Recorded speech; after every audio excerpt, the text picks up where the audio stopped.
Nimaga iPhone Samsunglar sinyapti? Honor mostdan tashlasam sinmayapti. Mikroskopda bitta ko'ramizmi? Qarang.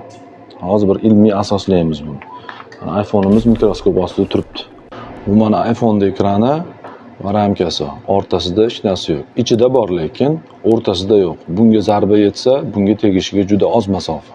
Bu Samsung S25 Ultra'ning ekrani mana va ramkasi. O'rtasida ozgina joy bor, lekin yumshatuvchi material yo'q. Mikroskopda turibdi. S25 Ultra. Mana bu mostdan ham tashlasa sinmayotgan Honor'ning ekrani. Bu ramkasi, bu ekrani, o'rtada mana yumshatuvchi qalin material. Nimaga mostdan tashlasam sinmayapti degan savolga javob mana tashqi ko'rinishidan Samsung ekran, oyna va ramka o'rtasida joy yo'q.